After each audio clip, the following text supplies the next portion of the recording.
right. So, how's everybody doing?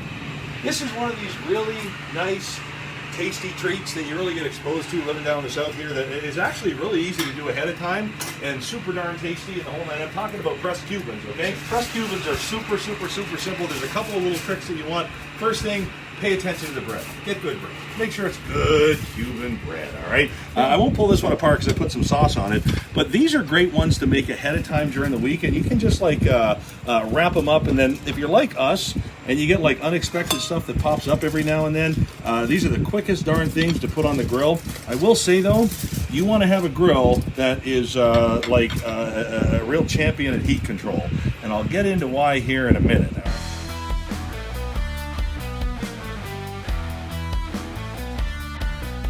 So here, have a look, guys. Cubans are really easy. Like I said, we make these ahead of time. We just pop them in the fridge. So, I mean, you've got some salami in there, some ham. Now, the real thing with a Cuban, you want to make sure you get some pulled pork in there. We got a little bit of pulled pork in between. Oh, look at that. And this is just to give us a little extra taste and a little extra toast on that grill. Now, some people will take this and put it right on a panini maker, right on a grill, and that's super cool.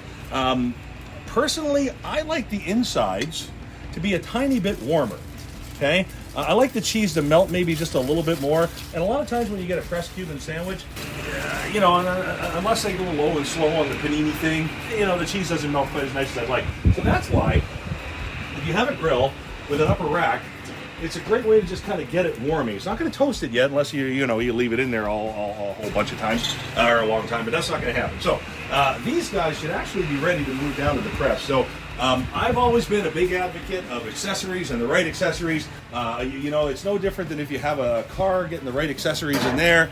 The right accessories on a grill means that, you know, the food just turns out a little bit closer to what you're hoping for and what you're expecting. And even though, you know, a grill press might not seem like that big a deal, this one, this is from the folks at Magellan. Oh, I'll say it again. It's from the folks at Magellan. I had a little sound hit there. And what's cool about these, see how these are vented? All right, I actually kind of like that because it allows the air to circulate inside. It's not going to steam everything. If I wanted something steamed, I'd put it in a steamer, right? I want this toasted and kind of nice and everything. So here's what we're going to do. Let me go ahead and put that up there to start those warming before it was 4 sandwiches. And that way we have 2.5 left over.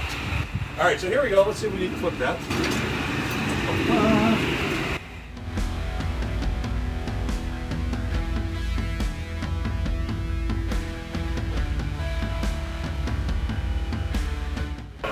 So here, I think we are good. I don't want to burn these. It's a little hard to see through tin foil. There you go.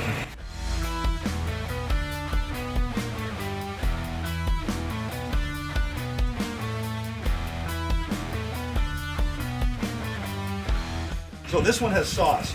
Sauce! Sauce. Look what we did. Hey guys, you know why that's perfect?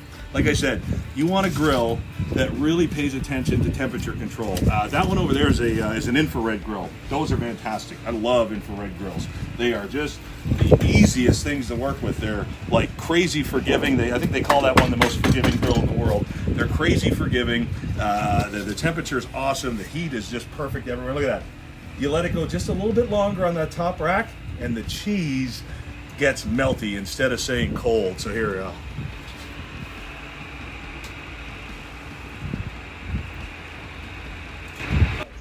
We'll see you next time on Marc's on the Grill.